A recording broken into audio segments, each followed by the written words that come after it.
Certains documents sont si dangereux qu'ils ont été cachés pendant des décennies. Des dossiers du FBI sur des présidents, des archives de la Stasi qui contiennent des informations sur des millions de personnes. Les Pentagon Papers qui ont révélé les mensonges d'un gouvernement. Aujourd'hui, nous ouvrons 10 des archives les plus secrètes de la planète.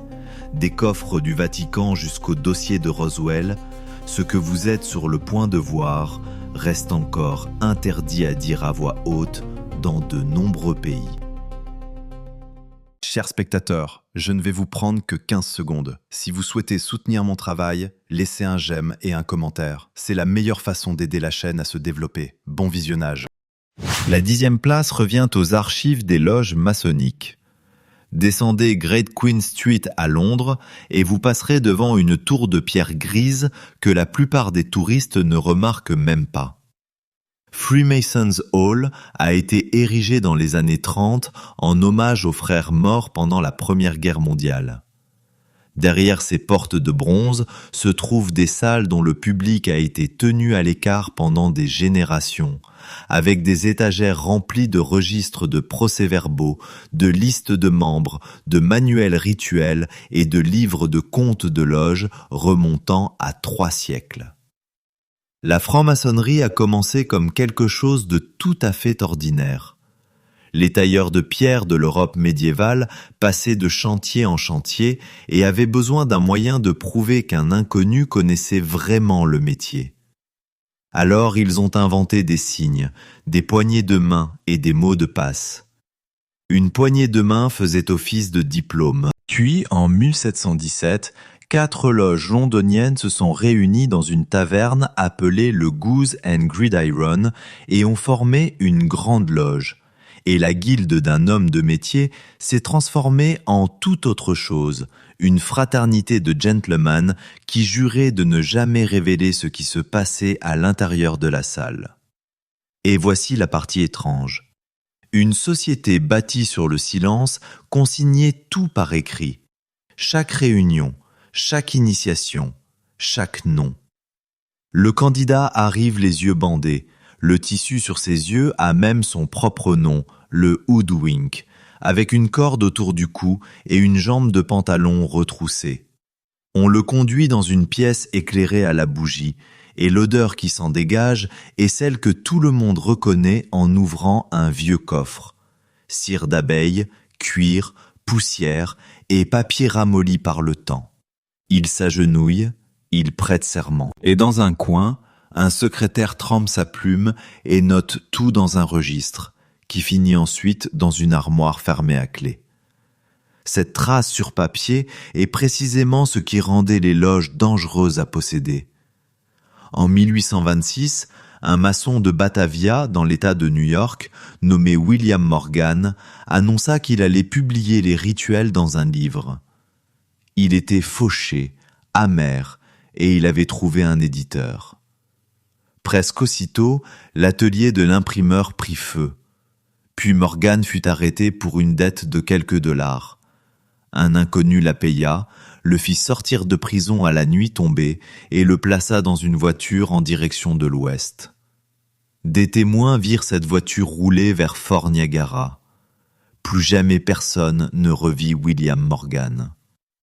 Le livre sortit quand même, et avec lui, quelque chose que personne n'avait prévu, un séisme politique. Les Américains décidèrent qu'une société secrète avait fait disparaître un homme, et cette colère donna naissance au parti anti-maçonnique, le premier 3e parti de l'histoire des États-Unis qui présenta un candidat à la présidence. Les loges se vidèrent du jour au lendemain. Rien qu'à New York, des centaines cessèrent tout simplement d'exister. Les membres brûlèrent leurs tabliers. La fraternité qui comptait George Washington et Benjamin Franklin parmi les siens passa une génération entière à se cacher. Puis les archives cessèrent d'être gênantes et devinrent du butin. Quand Hitler prit le pouvoir, la franc-maçonnerie fut interdite dans toute l'Allemagne et un service de l'appareil sécuritaire du Reich reçut une seule mission, traquer les papiers maçonniques à travers l'Europe occupée. Ils vidèrent des loges à Paris, Amsterdam, Bruxelles et Prague, mirent les registres en caisse et les expédièrent à Berlin où des employés les cataloguèrent et traitèrent une liste de membres comme une liste de cibles. Puis, en 1945, l'armée rouge trouva les caisses et les emporta vers l'Est. Elles disparurent dans un centre de Moscou dont l'existence fut catégoriquement niée par le gouvernement soviétique pendant 45 ans, les archives spéciales. Le monde n'apprit qu'en 1990 qu'elles étaient réelles. Les loges françaises récupérèrent leurs dossiers des décennies plus tard, après avoir passé un demi-siècle à croire qu'ils étaient partis en cendres. Et puis vint l'affaire qui prouva que les paranoïaques n'avaient pas tort. En 1981, des magistrats italiens qui enquêtaient sur une fraude bancaire perquisitionnèrent une usine textile à Castiglione Fibocci, près d'Arezzo, appartenant à un homme d'affaires nommé Licio Gelli. Dans un tiroir à double fond, ils trouvèrent la liste des membres d'une loge appelée Propaganda Due. 962 noms. Des ministres, des députés, des généraux, des amiraux. Les chefs des 3 services de renseignement italiens, des rédacteurs en chef. Le gouvernement italien s'effondra en quelques semaines. Le Parlement déclara la loge illégale et une commission conclut qu'elle avait fonctionné comme une organisation criminelle. L'année suivante, le banquier lié à l'argent de la loge, Roberto Calvi, fut retrouvé pendu sous le pont Blackfriars à Londres avec des briques dans les poches. Les loges vous diront, à juste titre, que presque tout ce qui se trouve dans leurs archives est d'un ennui insupportable. Cotisations, dîners, comptes de charité, disputes sur les chaises. Elles ont raison, c'est bien là le point. Le danger n'a jamais été le rituel, c'était la liste de ceux qui se trouvaient dans la pièce. Ce qui nous ramène à William Morgan, parce que 2 camps se disputent son sort depuis 200 ans. L'un dit qu'on l'a emmené en barque sur la rivière Niagara, lesté de poids, et qu'il s'est noyé cette nuit-là. L'autre affirme qu'on lui a remis $500 et un bateau pour le Canada, et qu'il est mort vieux sous un nom d'emprunt. Un seul mot dans les commentaires. Noyé ou payé? 9e sur cette liste, les coffres sous les banques suisses. Les seules archives où les documents et l'argent sont enfermés dans la même pièce. La Bahnhofstrasse de Zurich ressemble à la rue la plus ennuyeuse d'Europe. Des tramways, des boutiques de montres, des costumes gris, des trottoirs impeccables. En dessous, il y a des portes d'acier épaisses d'un demi-mètre, des couloirs de boîtes numérotées et un air maintenu à une température qui ne change jamais. Là-dessous, ce qu'on retient surtout, c'est le son. Rien. Pas de circulation, pas de téléphone, juste le bourdonnement de la ventilation et le déclic d'une serrure. Et dans ces boîtes, il n'y a pas seulement de l'or et des obligations aux porteurs. Il y a du papier, des grands livres, des fiches de compte, des spécimens de signature, de la correspondance, la mémoire écrite de qui a mis quoi où et pourquoi il ne voulait surtout pas que quelqu'un le sache. Le secret bancaire suisse est devenu une loi en 1934. La loi sur les banques a fait de la révélation de l'identité d'un client par un banquier un crime, un vrai crime, passible de prison. Pas une simple règle interne, une infraction pénale. Du jour au lendemain, la Suisse a transformé la vérité sur l'argent en acte délictueux et la richesse du monde a commencé à arriver par train. Une partie de cette richesse est arrivée avec des gens qui ne sont jamais revenus la chercher. Des familles juives à travers l'Europe, voyant venir la catastrophe, ont transféré leurs économies sur des comptes suisses parce que la Suisse promettait qu'on ne remettrait jamais rien à un gouvernement. Puis ces familles ont été assassinées. Et la promesse a tenu. Les banques ne débloquaient pas l'argent sans certificat de décès, et Auschwitz ne délivrait pas de certificat de décès. Les héritiers qui se sont rendus à Zurich dans les années 50 et 60 se sont vus réclamer des papiers qui ne pouvaient pas exister, puis on leur a montré la porte. Les fiches de compte sont restées dans le tiroir. Il a fallu attendre les années 1990 pour forcer ces tiroirs à s'ouvrir. Une commission internationale présidée par l'ancien patron de la Banque centrale américaine a passé des années à auditer plus de 4 millions de comptes ouverts en Suisse pendant la période nazie. Elle en a identifié des dizaines de milliers avec un lien probable ou possible avec des victimes de la Shoah. En 1998, les deux plus grandes banques suisses ont accepté de verser 1,250 milliard de dollars pour régler les réclamations. 50 ans de « nous n'avons aucune trace de cela » se sont terminés par un chèque. Et tout cela n'aurait peut-être jamais éclaté sans un veilleur de nuit. En 1997, un jeune agent de sécurité faisant sa ronde dans une banque zurichoise est entré dans une pièce et a trouvé des registres posés à côté d'un destructeur de documents. Des anciens. Des registres de guerre. Il savait que la loi suisse venait justement de rendre illégal le fait de détruire ces documents-là. Il a pris 2 livres, les a glissés sous son manteau et les a sortis du bâtiment. Pour cela, il a perdu son emploi, a fait l'objet d'une enquête pour violation du secret bancaire, a reçu des menaces de mort et a fini par quitter complètement le pays, obtenant l'asile politique aux États-Unis, premier citoyen suisse à en bénéficier. Ce n'était ni un espion, ni un militant. C'était un gardien qui lisait les journaux. Il y a aussi l'or. Pendant la guerre, la Banque nationale suisse a acheté des lingots à l'Allemagne et une partie provenait des banques centrales de pays que l'armée allemande avait envahis et, dans les pires cas, de métal fondu à partir d'objets arrachés au corps des morts. Une enquête américaine d'après-guerre l'a dit sans détour. La neutralité avait un tarif. Les lingots étaient estampillés, réestampillés, puis remis en circulation, et les documents qui les suivaient ont dormi dans des coffres pendant un demi-siècle. Et puis, il y a les ports francs, qui sont la partie la plus étrange de tout le système. Juste à l'extérieur de Genève se trouve un complexe d'entrepôts qui, au regard des douanes, n'est techniquement même pas dans le pays. Les marchandises qui y sont stockées sont en transit, pour toujours si l'on veut. Les estimations parlent de bien plus d'1 million d'œuvres d'art à l'intérieur, des Picasso, des maîtres anciens, des antiquités. Personne ne les expose, personne ne les assure à son nom. Les caisses entrent et sur le papier cessent simplement d'exister.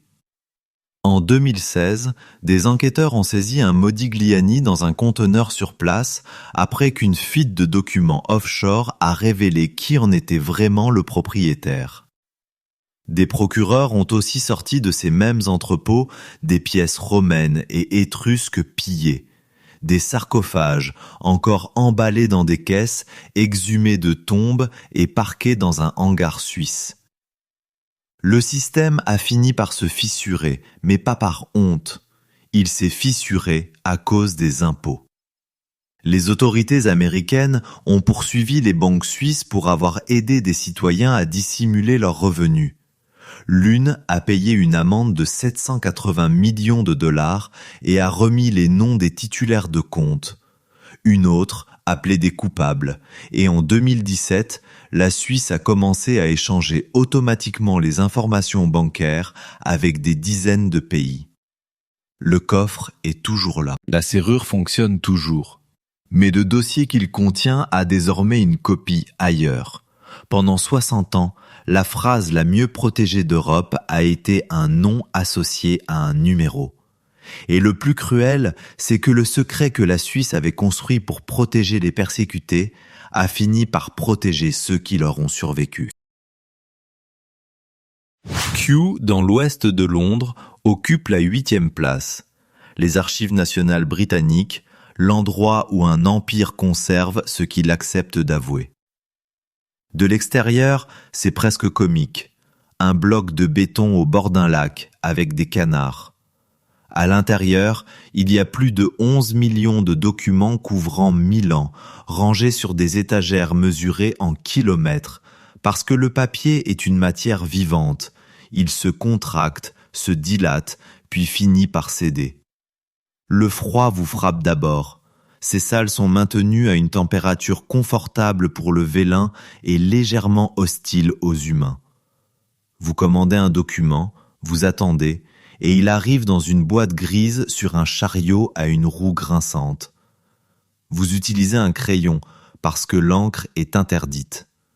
Vous enfilez des gants pour les pièces les plus fragiles, et à travers le coton, vous sentez la nervure là où quelqu'un a appuyé trop fort avec un stylo. Et ça sent comme une bibliothèque fermée depuis la guerre. La poussière, la pierre froide, et la légère vanille du papier qui se dévore lentement lui-même. La règle britannique était autrefois simple. Un dossier gouvernemental restait fermé pendant 30 ans, puis sortait au grand jour. Plus tard, ce délai a été réduit à 20 ans. Chaque année, une nouvelle vague est rendue publique. Les journalistes débarquent, et le pays découvre ce que ses ministres disaient vraiment derrière la porte. C'est, sans exagérer, l'un des systèmes les plus transparents de la planète, ce qui rend ce qui en est sorti encore plus troublant, et non l'inverse. Prenez l'un des mensonges les plus brillants de la Seconde Guerre mondiale. En 1943, les Alliés avaient besoin que l'Allemagne croie que l'invasion de la Sicile n'était qu'une diversion. Alors les services britanniques prirent le corps d'un sans-abri gallois mort après avoir avalé du poison pour rats, l'habillèrent en officier des Royal Marines et donnèrent au cadavre un nom, une fiancée, une photo, un reçu pour une bague de fiançailles, une lettre d'un banquier furieux et des tickets de théâtre. Toute une vie inventée dans ses poches. Un sous-marin déposa le corps au large des côtes espagnoles avec une mallette enchaînée à son poignet contenant de faux plans. Les documents arrivèrent à Berlin. Des divisions allemandes furent envoyées vers la Grèce et la Sardaigne. La Sicile tomba. Toute l'affaire resta dans un dossier à Kew jusqu'à sa déclassification des décennies plus tard, et l'homme qui l'avait rendu possible reposait dans une tombe sous le nom d'un autre. Puis, il y a cette affaire que la Grande-Bretagne n'arrive toujours pas à expliquer. En 1941, le bras droit d'Hitler traversa seul la mer du Nord en avion de chasse, tomba en panne de carburant au-dessus de l'Écosse et sauta en parachute dans un champ, demandant à un fermier de le conduire chez un duc qu'il n'avait jamais rencontré. Il passa le reste de sa vie en captivité et mourut à la prison de Spandau à 93 ans. Les dossiers de ce vol ont été verrouillés, publiés par morceaux, avec des sections retenues bien après la mort de tous les participants. Et c'est précisément pour cela que les théories n'ont jamais cessé. Les Archives nationales sont aussi devenues, contre toute attente, la plus grande bibliothèque publique d'OVNI en Europe. Le ministère britannique de la Défense tenait un service qui consignait les observations pendant des décennies.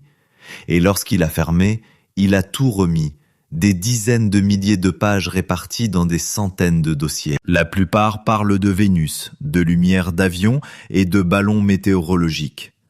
Certaines choses sont moins faciles à balayer d'un revers de main. La plus célèbre est une note rédigée par un commandant adjoint d'une base aérienne américaine dans le Suffolk, décrivant des lumières dans la forêt de Rendlesham pendant 2 nuits de décembre 1980. Des aviateurs entrant dans les arbres, un objet projetant de la lumière, des animaux affolés dans une ferme voisine et des dépressions retrouvées dans le sol le lendemain matin. La note est authentique, signée, et repose dans les archives. Ce qu'elle décrit continue d'être débattu par ceux qui étaient là. Mais la chose la plus sombre à Kew, c'est ce qui n'y était pas. En 2011, Des Kenyans âgés ont poursuivi la Grande-Bretagne pour torture pendant l'état d'urgence des Mau Mau et le gouvernement a affirmé que les dossiers pertinents n'existaient pas. Puis, sous la pression, il a admis que des milliers de dossiers provenant de dizaines d'anciennes colonies dormaient depuis des décennies dans un site sécurisé à l'extérieur de Londres sans jamais avoir été déclarés. Ce sont les survivants. Des instructions avaient été envoyées à travers l'Empire en train de mourir pour détruire le reste, brûler les documents ou les emballer dans des caisses lestées et les jeter dans des eaux profondes loin du rivage. À Nairobi, des responsables ont brûlé des papiers à l'approche de l'indépendance. Ce qui était trop sensible pour être brûlé en silence est rentré au pays dans une valise diplomatique et a disparu dans un entrepôt. Tout un archive de ce qu'un empire a fait en quittant la scène a été délibérément non écrit, et si quelqu'un le sait, c'est seulement parce que quelques vieux hommes au Kenya ont refusé de mourir en silence.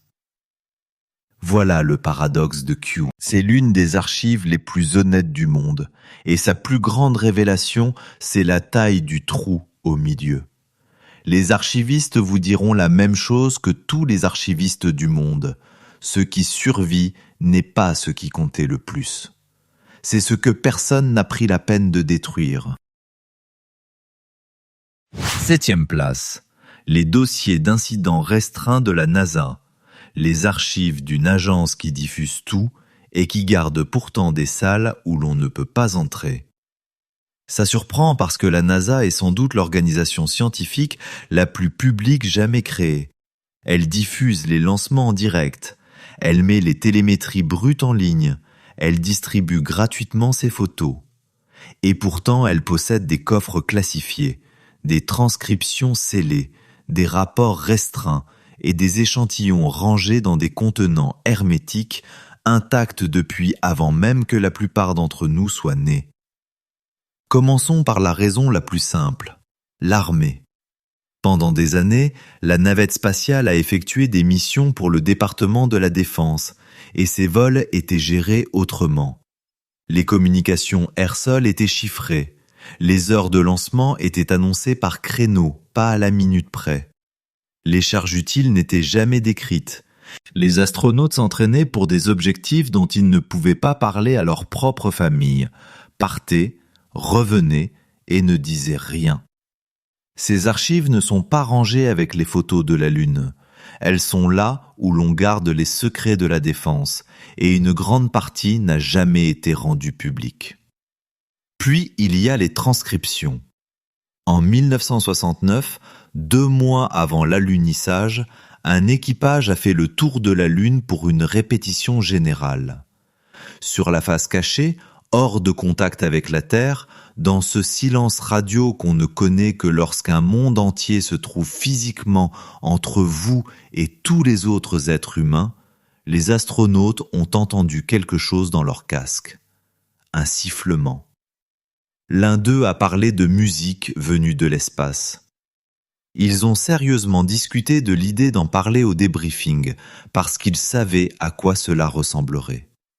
Et voici la partie plus étrange encore que n'importe quel camouflage. La bande n'a jamais été enterrée. Elle portait le tampon de routine apposé sur chaque enregistrement de mission. Le tampon a expiré comme prévu. Et la transcription a dormi aux archives nationales à partir des années 70, accessible à quiconque en faisait la demande. Personne n'en a fait la demande.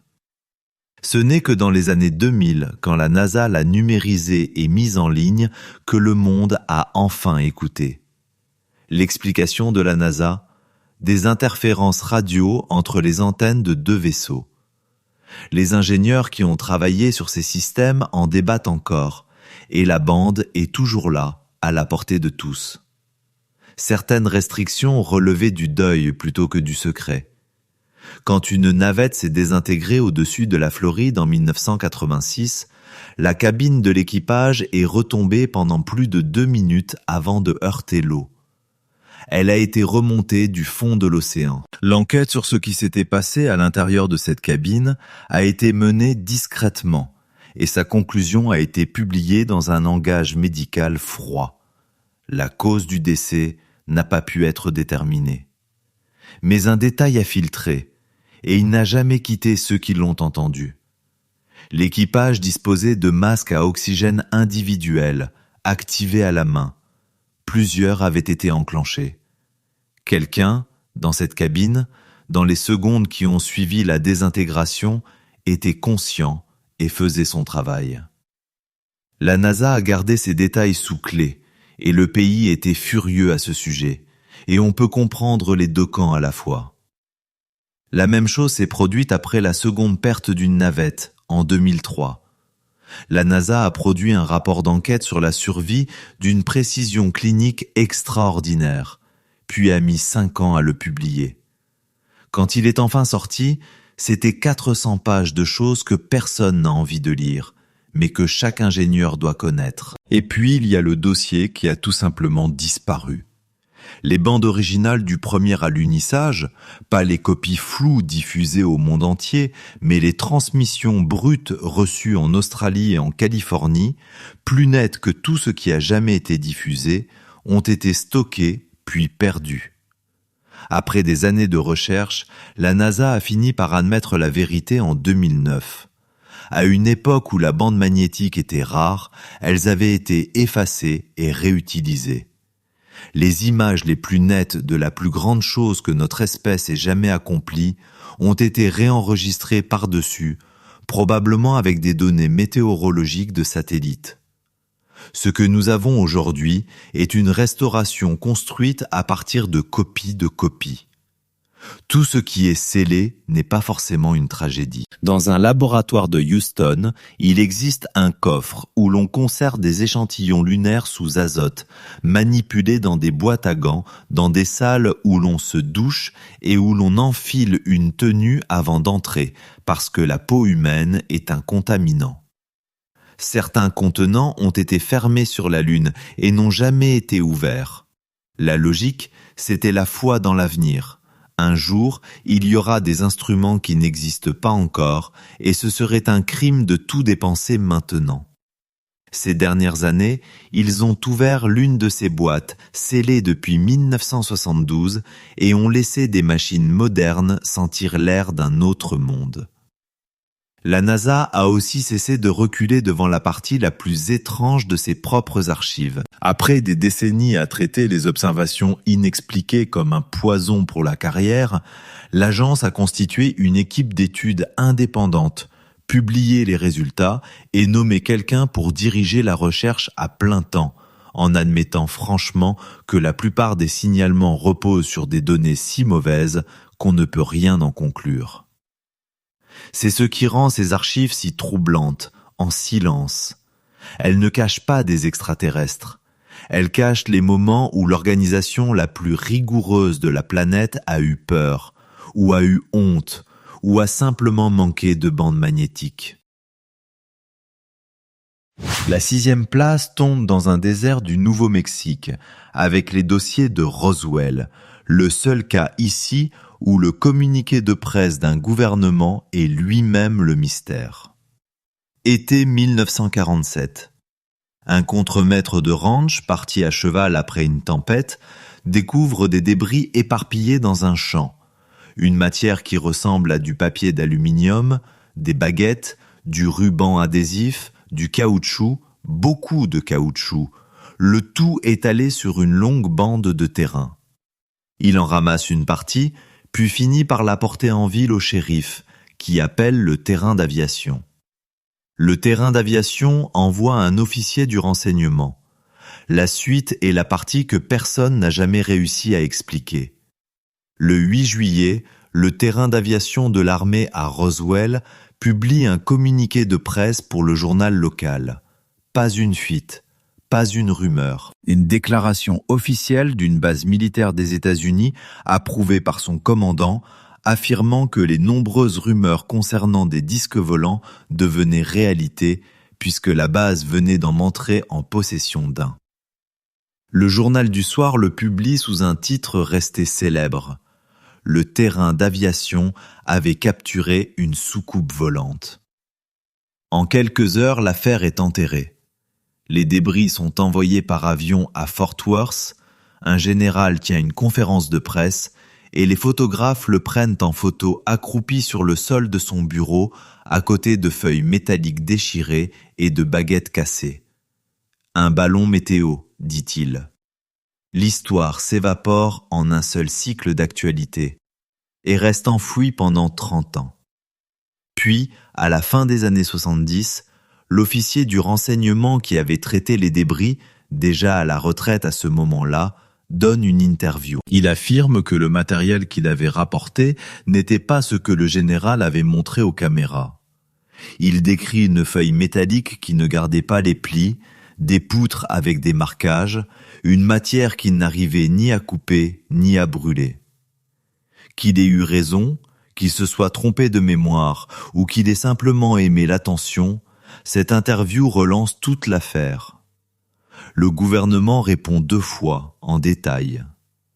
En 1994, l'Air Force publie un rapport expliquant que les débris provenaient d'un projet top secret conçu pour détecter les essais nucléaires soviétiques en faisant flotter des microphones très haut dans l'atmosphère, au bout de longues chaînes de ballons. Des chaînes portant des réflecteurs radars fabriqués en papier d'aluminium, baguettes de balsa et rubans adhésifs. L'un de ces vols, lancé plusieurs semaines avant la découverte, n'a jamais été récupéré. Et voici le détail qui frappe. Les réflecteurs étaient assemblés par une entreprise de jouets, et le ruban qui les renforçait était imprimé de motifs floraux. Des formes roses et violettes sur une bande de ruban. Voyez ça dans un champ en 1947, et vous pourriez très bien parler d'une écriture que vous ne reconnaissez pas. 3 ans plus tard, l'Air Force répond aussi à la question des corps. Des tests en haute altitude avaient largué par parachute des mannequins anthropomorphes au-dessus du Nouveau-Mexique, et des habitants avaient vu des équipes récupérer dans le désert des figures en forme d'hommes. Le problème évident, c'est que ces largages ont eu lieu des années après 1947, et la réponse du rapport, à savoir que les souvenirs compressent le temps, est précisément la partie qui n'a convaincu presque personne. Mais le document officiel le plus étrange n'est ni l'un ni l'autre. Dans les années 90, un congressiste demande aux propres auditeurs du gouvernement de retrouver le moindre bout de papier sur Roswell. Leur rapport revient avec une conclusion qui n'a rien à voir avec des soucoupes. Les messages sortant de la base de Roswell, couvrant toute cette période, avaient été détruits. Les archives administratives aussi. Pas égarées, détruites. Et les auditeurs n'ont trouvé aucune autorisation pour cette destruction, ce qui est exactement le document censé exister. Chaque autre explication de Roswell a sa contre-explication. Celle-là, elle reste simplement là. Il y a encore une pièce du puzzle, et elle vient d'outre-tombe. L'officier chargé de l'information publique qui avait tapé et diffusé cette déclaration originale en 1947 a passé sa vie à en dire très peu, mais il a signé un affidavit et a demandé qu'il soit scellé jusqu'à sa mort. Quand il est mort et que l'enveloppe a été ouverte, il y était écrit qu'on l'avait emmené dans un hangar pour lui montrer un engin, et qu'il avait vu des corps. C'est une déclaration sous serment d'un homme mort, qui n'avait plus de carrière à perdre et qu'on ne peut pas contre-interroger. Ce qui est exactement la raison pour laquelle les 2 camps l'adorent. Tenez-vous aujourd'hui dans cette partie du Nouveau-Mexique et la géographie parle d'elle-même. Le terrain est plat, vide, immense, avec un ciel qui passe d'une chaleur blanche à une coupe noire remplie d'étoiles en 1 heure et une herbe qui siffle dans le vent. En 1947, c'était l'un des endroits les plus sensibles de la planète. Le seul groupe de bombardement nucléaire au monde était stationné là. Quoi que ce soit qui ait atterri dans ce champ, c'est tomber au dernier endroit de la planète où l'armée aurait haussé les épaules. Et la seule chose que nous pouvons prouver, c'est que quelqu'un, à un moment donné, a pris soin de faire disparaître les papiers. 5e, 7000 pages qu'un gouvernement a tenté d'enterrer et qu'un photocopieur a libéré, les Pentagon Papers. Tout commence avec un secrétaire à la défense en pleine crise personnelle. En 1967, l'homme qui dirigeait la guerre américaine au Vietnam a cessé d'y croire et au lieu de démissionner, il a ordonné une étude. Pas pour le public, pas pour le président qui n'en a jamais été informé. Il voulait une histoire complète et honnête de l'implication américaine en Indochine, rédigée par des analystes ayant accès à tout pour que les historiens comprennent un jour comment on en était arrivé là. Ils ont travaillé pendant 1 an et demi et ont produit 47 volumes, soit environ 7000 pages, classés top secret. Il n'existait que 15 exemplaires. Ce qu'ils avaient écrit, sans vraiment le vouloir, ressemblait à des aveux. L'étude montrait que des décisions avaient été prises dans un sens alors que le public recevait un tout autre discours, et cela sur 4 présidences. Elle documentait que Washington avait financé la guerre française avant même d'envoyer ses propres troupes. Elle exposait des plans visant à élargir la guerre pendant que des candidats faisaient campagne sur la paix. Elle révélait des bombardements de pays voisins dont le public n'avait jamais entendu parler, ainsi que des raids clandestins qui faisaient paraître l'incident utilisé pour justifier toute l'escalade, bien différent de la version officielle.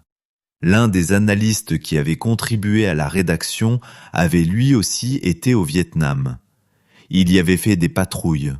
Il est rentré, a lu l'étude et a compris que son propre gouvernement mentait depuis 2 décennies et que la guerre continuerait à tuer des hommes chaque semaine, quoi qu'il arrive. Alors, à l'automne 1969, il a commencé à sortir les volumes du coffre sécurisé de son bureau, dans une mallette, nuit après nuit, pour les photocopier. Imaginez ce que cela représentait en 1969. Pas de scanner. Pas de clé USB. Une machine grande comme un plan de travail de cuisine, un bureau de publicité emprunté après la fermeture et un flash vert qui glissait sous le capot toutes les quelques secondes, page après page après page, des milliers, chacune avec un tampon de classification en haut qu'il fallait masquer avant de copier. La pièce devenait étouffante. La machine empestait le toner brûlé et se bloquait quand elle surchauffait. Alors il travaillait par à-coups, à l'écoute du rouleau qui allait accrocher. Il a travaillé toute la nuit. Ses enfants l'aidaient. Son jeune fils assemblait les pages. Sa fille maniait une paire de ciseaux, découpant le tampon du secret feuille après feuille. Une famille, dans un bureau vide, jusqu'au lever du soleil. Il a d'abord essayé de faire les choses légalement. Il a apporté l'étude à des sénateurs et leur a demandé de l'inscrire au dossier public, là où un élu bénéficie de l'immunité. Ils ont tous refusé. Alors il s'est tourné vers un journaliste et en juin 1971, le New York Times a commencé à la publier en une. La réponse du gouvernement a façonné le droit américain. Le procureur général a exigé que le journal cesse, et lorsqu'il a refusé, un tribunal l'y a contraint. C'était la première fois que le gouvernement fédéral obtenait une ordonnance empêchant un journal de publier un article précis avant sa parution. Puis il s'est produit quelque chose que personne n'avait prévu. Le Washington Post a repris l'affaire, puis le Boston Globe, puis journal après journal à travers le pays, chacun osant défier le gouvernement pour qu'il les poursuive aussi, jusqu'à ce que l'injonction devienne une plaisanterie. La Cour suprême a été saisie et a tranché en 15 jours. 6 voix contre 3 en faveur des journaux. Un juge a écrit la phrase entrée dans la légende du métier « La presse devait servir les gouvernés, pas les gouvernants ». Le lanceur d'alerte a été inculpé au titre de l'espionnage acte et risquait une peine plus lourde qu'une vie entière. Et là, tout devient presque invraisemblable. La Maison-Blanche, incapable de le faire tomber légalement, a envoyé une équipe privée cambrioler le cabinet de son psychiatre pour trouver quelque chose de compromettant dans son dossier médical. Cette équipe a échoué. Alors les mêmes hommes, avec le même matériel, ont été envoyés dans un immeuble au bord du Potomac pour poser des micros dans les bureaux du parti politique adverse. Ils ont été pris à l'intérieur du Watergate. 2 ans plus tard, un président démissionnait. L'affaire contre le lanceur d'alerte s'est effondrée quand le cambriolage a éclaté au grand jour, et le juge a tout classé sans suite, invoquant une faute gouvernementale si extrême qu'un procès équitable était impossible. L'homme est sorti du tribunal en citoyen libre. L'étude complète n'a finalement été déclassifiée dans son intégralité que 40 ans après sa publication. Des décennies après que quiconque s'intéressant vraiment au dossier avait déjà lu chacun de ses secrets essentiels. C'est là toute l'ironie. Le document classifié le plus explosif du XXe siècle n'a pas été volé par un service étranger ni acheté par un ennemi. Il a été sorti dans une mallette par un homme qui avait aidé à l'écrire, photocopié sur une machine louée par un père et ses enfants, puis imprimé dans un journal qu'on pouvait acheter pour 15 cents au coin d'une rue. Le papier qui a fait tomber une guerre était un papier ordinaire, encore tiède à la sortie du photocopieur. 4e place, les archives apostoliques du Vatican, 1000 ans de lettres du monde entier, conservées derrière un mur à Rome. C'est l'échelle qui casse les gens en premier. 85 kilomètres d'étagères, 12 siècles de documents. La plupart ne se trouvent pas dans les grandes salles que les touristes imaginent, mais dans un bunker en béton armé de 2 étages, construit sous une cour, où la collection repose dans une obscurité climatisée et où les lumières au-dessus de chaque allée ne s'allument que lorsqu'une personne entre, si bien qu'une visite ressemble à une lente procession de petites illuminations dans une immense pièce sombre. À l'étage, dans la salle de lecture, on n'entend que le bruit des stylos sur le papier, rien d'autre, et l'odeur est celle du vélin, qui ne sent pas du tout le papier. Ça sent légèrement l'animal, parce que c'est exactement ce que c'était. Pendant des siècles, on l'a appelé les archives secrètes, ce qui a provoqué 400 ans de malentendus. Le mot latin voulait simplement dire « privé », les papiers personnels du pape, par opposition à la bibliothèque. En 2019, le pape a officiellement changé le nom, surtout par lassitude face à l'industrie du complot. Cela n'a rien changé. Le nom n'a jamais été le sujet. Ce qu'il y a là-dedans, c'est la trace écrite de la seule institution qui rédige des lettres sans interruption depuis Charlemagne.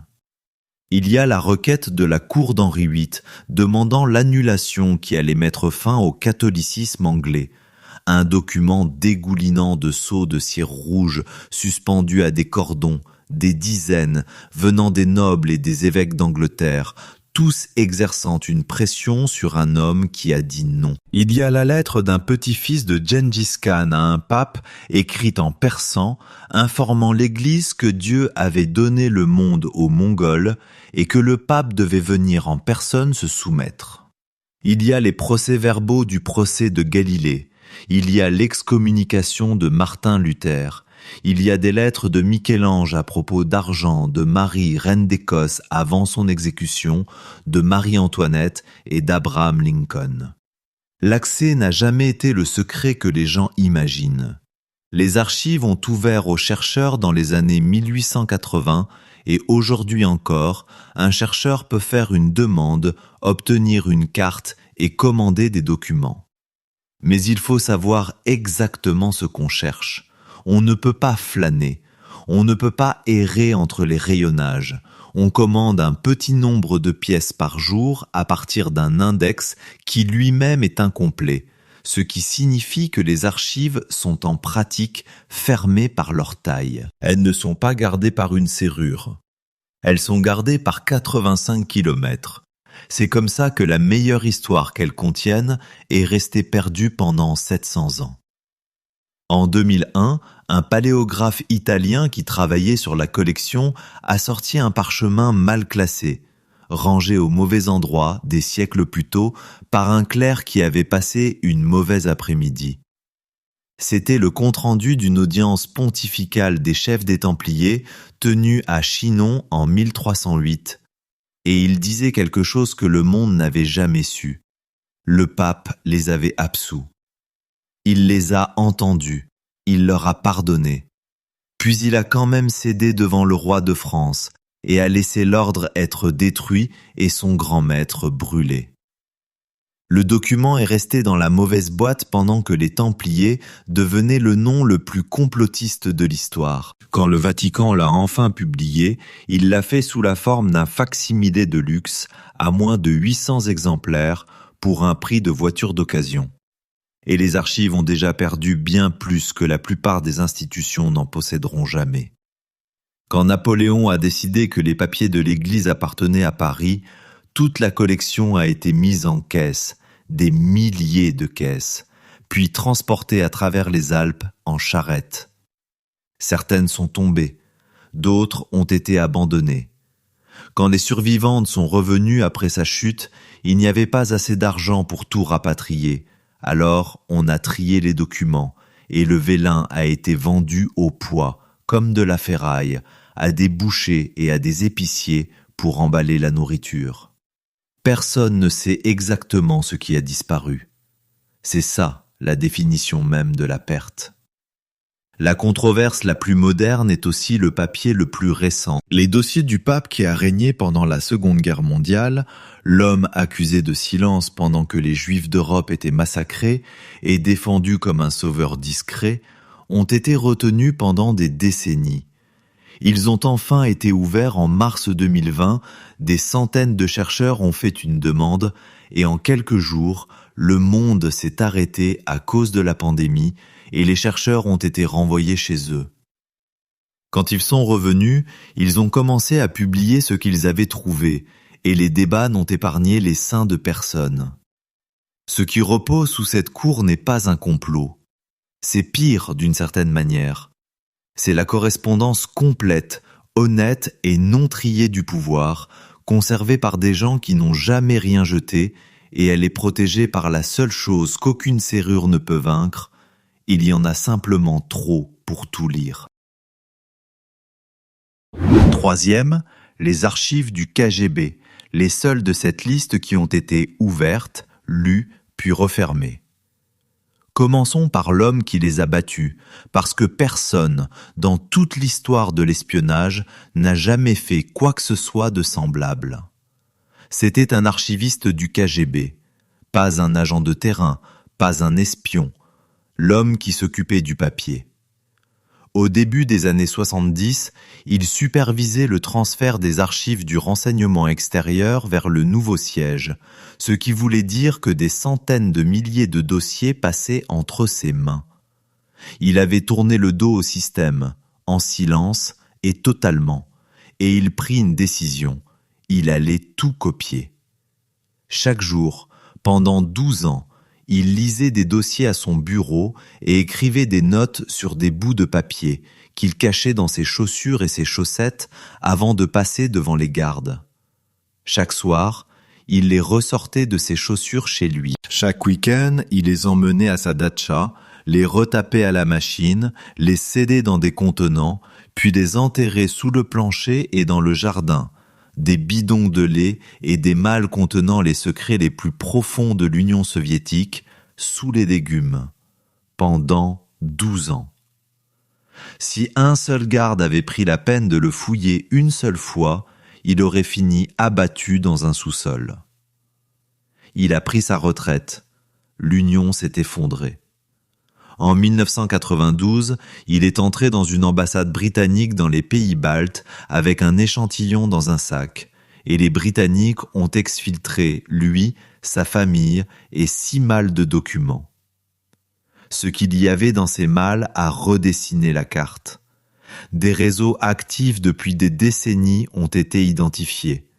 Des caches d'armes et de radios dissimulées à travers l'Europe occidentale, dont certaines piégées, ont été localisées puis déterrées par la police suisse et belge. Et dans une maison de banlieue en Angleterre, des journalistes ont découvert une polie grand-mère de 87 ans en train de préparer le thé dans son jardin qui transmettait des secrets atomiques à Moscou depuis les années 40. L'espionne soviétique la plus longtemps en service que la Grande-Bretagne ait jamais connue. Elle n'a jamais été poursuivie. Elle a dit qu'elle recommencerait. Puis, pendant un instant, les archives elles-mêmes se sont ouvertes. Dans le chaos du début des années 90, les portes ont sauté.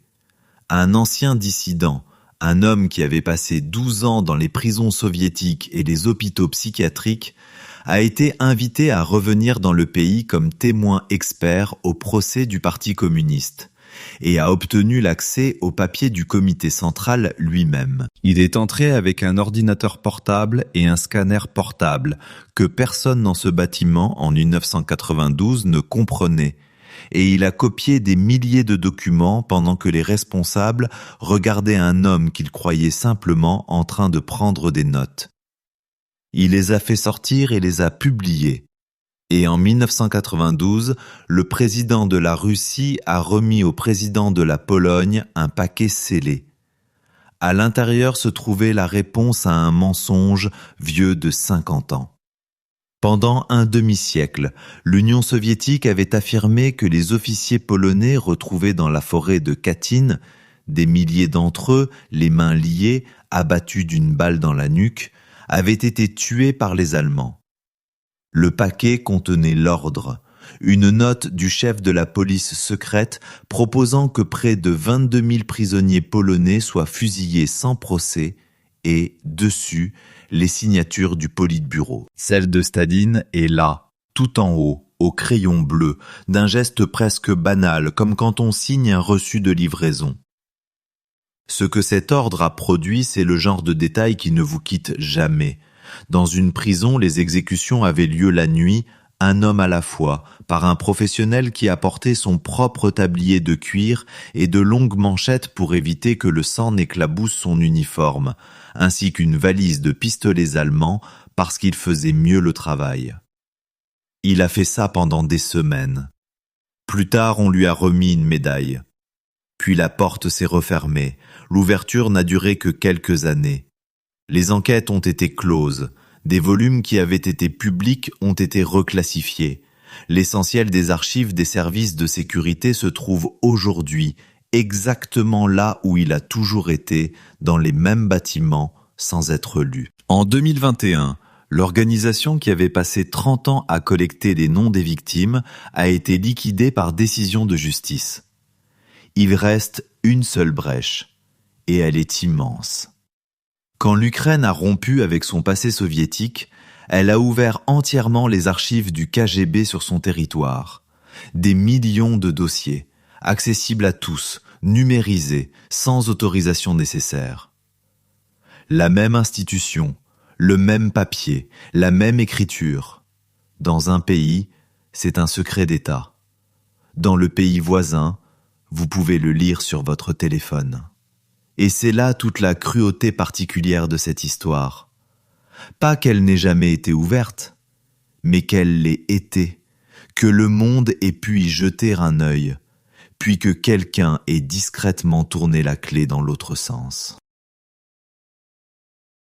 Deuxième place, les dossiers secrets de J. Edgar Hoover, les archives personnelles d'un homme qui n'a jamais été élu à quoi que ce soit et qui a survécu à 8 présidents.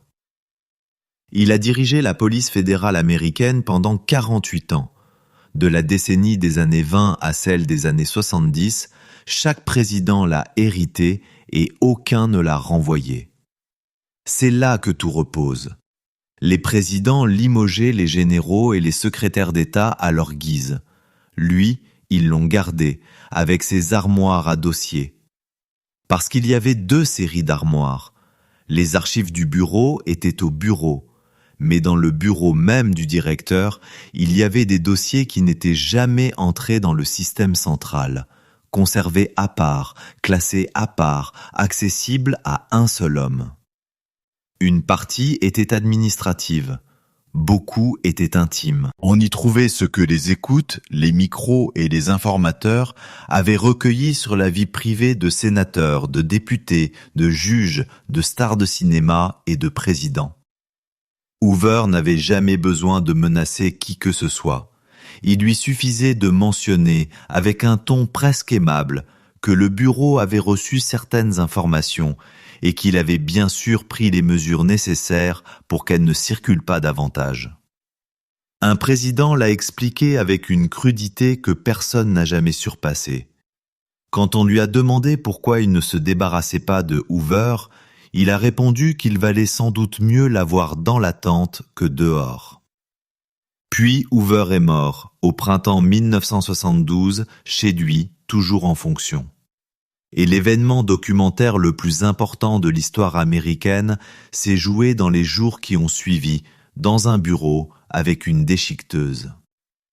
Sa secrétaire depuis 54 ans a passé les dossiers personnels en revue, tiroir par tiroir, elle les a triés, en a détruit certains sur le champ et a fait transporter le reste dans le sous-sol de la maison de Hoover pour les brûler. Quand quelqu'un de la Maison Blanche est enfin arrivé pour sécuriser le bureau, les tiroirs étaient vides. Des années plus tard, elle a témoigné sous serment devant le Congrès que tout ce qu'elle avait détruit était purement personnel, de la correspondance privée, rien sur personne d'autre. Impossible de vérifier. Et ça ne le sera jamais. Les archives de chantage les plus précieuses jamais réunies dans une démocratie ont fini en confetti sous les mains d'une femme qui faisait ce que son patron lui avait ordonné, et personne n'a jamais su ce qu'elle contenait. Ce qui a survécu, c'est l'autre série. Plus de 160 dossiers, des milliers de pages, assez pour en voir les contours. Il suffit de savoir ce que le bureau en a fait. Pendant 15 ans, il a mené un programme de contre-espionnage contre des Américains, d'abord les communistes, puis des organisations pour les droits civiques, ensuite le Ku Klux Klan, puis le mouvement anti-guerre, non pas pour les poursuivre, mais pour les briser, les discréditer, les diviser, glisser des rumeurs, envoyer des lettres anonymes aux épouses, faire licencier des gens. Tout cela est resté invisible jusqu'à une nuit de 1971, quand 8 amateurs, un professeur de physique, un chauffeur de taxi, 2 enseignants, ont forcé la serrure d'un petit bureau du FBI en Pennsylvanie pendant que le pays regardait un combat pour le titre des poids lourds, ont emporté tous les dossiers sur place, puis les ont envoyés aux journaux. Ils n'ont jamais été arrêtés. Ils se sont révélés d'eux-mêmes 43 ans plus tard. Dans ces dossiers volés se trouvait le mot qui a tout ouvert, et un document est pire que tous les autres. En 1964, un colis est arrivé au domicile de Martin Luther King. À l'intérieur, il y avait une bande enregistrée à partir de micros placés dans ses chambres d'hôtel, et une lettre anonyme lui disant qu'il était un imposteur, que le monde saurait qui il était dans 34 jours et qu'il ne lui restait qu'une seule chose à faire. C'était une injonction à se suicider, tapée par son propre gouvernement, et c'est sa femme qui l'a ouverte. L'original non expurgé a été retrouvé 50 ans plus tard dans une boîte des Archives nationales par un historien qui cherchait autre chose.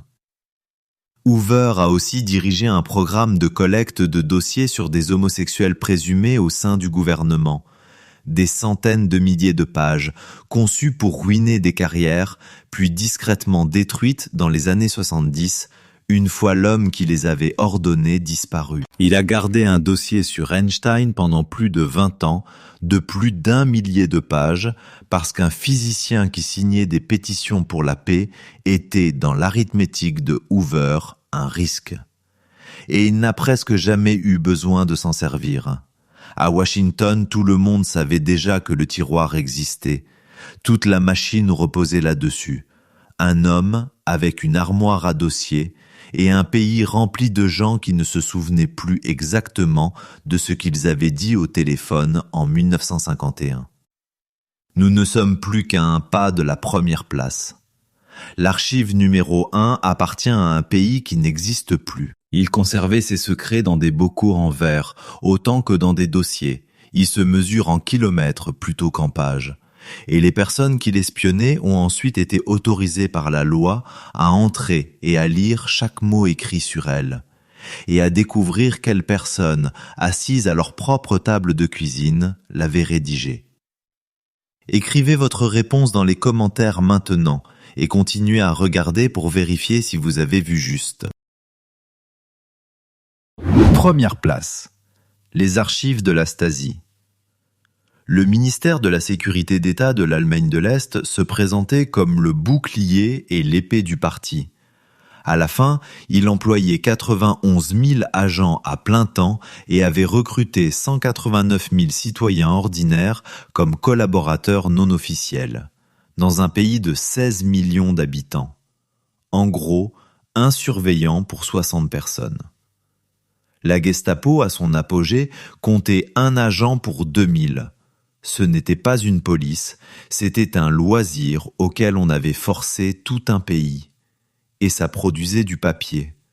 111 kilomètres de papier, des millions de photographies, un fichier cartonné de dizaines de millions de fiches.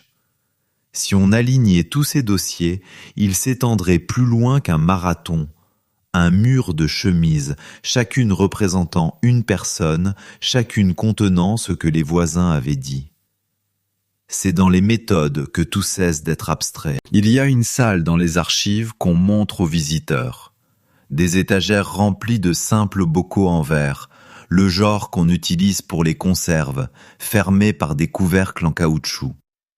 À l'intérieur, un tissu jaune plié. Ce sont des échantillons d'odeurs. Quand ils voulaient garder l'odeur d'une personne dans leur dossier, ils la faisaient passer par un interrogatoire sur une chaise munie d'un tissu sous l'assise, ou bien ils s'introduisaient dans son appartement et prenaient des sous-vêtements dans le panier à linge. Le tissu allait dans le bocal, étiqueté avec un nom, pour qu'un jour des chiens puissent recevoir l'odeur d'une personne et être lancés à sa poursuite. Des rangées et des rangées de bocaux. Des êtres humains classés par odeur, archivés par ordre alphabétique. Et puis il y avait ce qu'ils appelaient la décomposition. Arrêter les dissidents en faisait des martyrs et donner une mauvaise image à l'étranger. Alors, à partir du milieu des années 70, ils ont préféré démanteler une personne de l'intérieur. Des agents entraient chez vous pendant que vous étiez au travail et changeaient des détails. Déplacer un tableau de 2 cm. Régler à nouveau votre réveil. Remplacer votre thé par une autre marque. Prendre une chaussure d'une paire.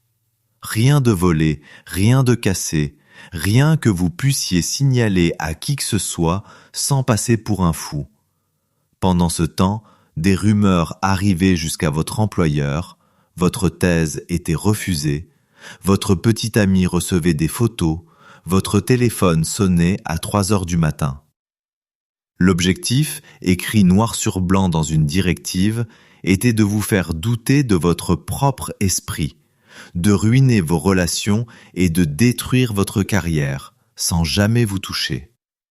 Des milliers de personnes se sont effondrées. Certaines se sont suicidées. Il n'y avait aucun procès à contester puisqu'il n'y avait aucun crime. À l'automne 1989, le mur s'est ouvert et les agents ont compris ce qu'il y avait dans leur propre sous-sol. Alors, ils ont commencé à détruire des dossiers. Ils ont détruit jusqu'à ce que les broyeuses tombent en panne. Toutes les machines du ministère mortes. Puis ils se sont assis et ont déchiré les pages à la main avant de bourrer les morceaux dans des sacs. En janvier 1990, des foules sont entrées dans le siège de Berlin et la destruction s'est arrêtée. Il restait plus de 15 000 sacs contenant, à en croire les estimations, des centaines de millions de lambeaux de papier. Ce qui a donné naissance au métier le plus étrange du monde. Dans une petite ville tranquille de Bavière, une petite équipe s'assoit à des tables et reconstitue tout ça. À la main, morceau par morceau, en faisant correspondre les bords déchirés, les bandes de machine à écrire, l'écriture manuscrite. Ils font ça depuis le milieu des années 90. En une trentaine d'années, ils ont reconstruit environ 1,5 million de pages, à partir d'environ 500 sacs. 500 sur 15 000. À ce rythme, il faudra plusieurs siècles pour terminer. Une machine a été construite pour aller plus vite, mais elle n'a jamais reçu des fonds nécessaires pour être achevée. Alors tout reste en l'état. Une salle de gens patients, en train de recoller un état policier, un coin après l'autre. Mais voilà pourquoi ces archives arrivent en première place et pourquoi rien d'autre n'en approche. En 1992, l'Allemagne a fait quelque chose qu'aucun pays n'avait jamais fait. Elle a adopté une loi disant que n'importe quel citoyen pouvait entrer et lire son propre dossier. Pas des résumés, pas des versions expurgées des noms des informateurs. Le dossier. Des millions de personnes ont fait la demande, et en sortant de ces salles de lecture, elles ont découvert qui était l'indicateur. C'était un collègue, c'était un meilleur ami, c'était un frère. Une dissidente très connue a ouvert son dossier et a lu des années de rapports détaillés sur sa vie, ses amis, ses conversations privées, rédigés par un informateur portant le nom de code Donald. Et Donald était son mari, le père de ses enfants, qui avait été affecté à elle, l'avait épousée et avait rédigé des rapports régulièrement pendant tout ce temps. Voilà ce que représente réellement 111 kilomètres de papier. Pas des secrets d'État, pas des armes, ni des codes, ni des complots étrangers. C'est la preuve écrite de chaque petite trahison dans un pays où le plus sûr était de dénoncer ses amis, et où tout un peuple a découvert, dans une pièce silencieuse avec un dossier devant lui, exactement avec qui il avait vécu. Parmi ces 10-là, lequel serait votre numéro 1 ? Écrivez-le dans les commentaires.